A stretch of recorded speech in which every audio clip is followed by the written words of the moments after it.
Ayan, good morning po sa ating lahat. Ayan. Nag-i-start na po yung construction natin sa shop house. Ayan, kung nakikita nyo po, ayan po yung mga shop house natin. Ayan, magkabila. Tapos, yung mga nag-start na po ng DP natin na bahay is ginagawa na rin po ngayon. Ayan po. Ito po, may mga ari po rin na unit dito. Ayan, yung sa dulo po na yon, kung nakikita nyo, ari po unit yon, single attached naman yun.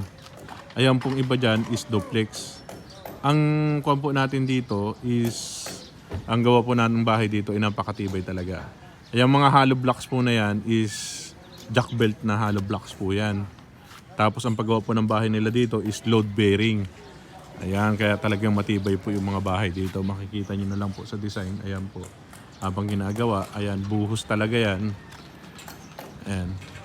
Ang price po natin dito is 3.2. Ayan. 3 bedroom, 2 toilet and bath, complete turnover po. Tapos, meron na rin po tayo dito, semi-complete. Ayan. Ang semi-complete po natin, naka-partition na. Wala pang partition.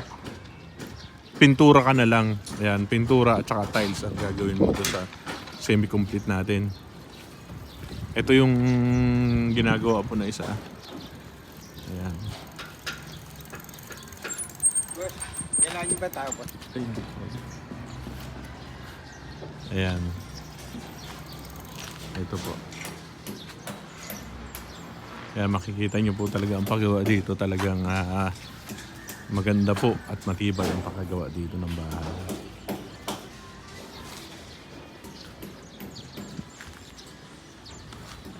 Ayan po yung mga pa natin. Side po natin. Ang semi-complete po is 2.8. Ang lot area po dito is 69 square meter. Ang lot area at ang floor area is 60.75 square meter. Ayan, katabi lang po siya ng school. Ayan po yung school. Sa kabila. May school po dyan na private. Ayan. PM lang po kayo. Ang equity po natin dito sa semi-complete Pag-ibig financing is 572,000. Ang monthly naman po sa 30 years is 17,000. Ayan. Yan po pinaka-update po natin dito sa Springside. Ayan. Ito po ang model house natin. 3 bedroom po yan. Kaya avail na po kayo habang mayroon pa pong bakante. Ilan na lang po ang natin dito. Ilang slot na lang po tayo dito. Okay po. General Trias po, Pasong Kawayan. Kalsada, tabing kalsada lang po ito. Yan, malapit sa lahat po ito. Ayan. Marami na rin pong kahit pa paano marami na rin nakatayo. Okay po, salamat po.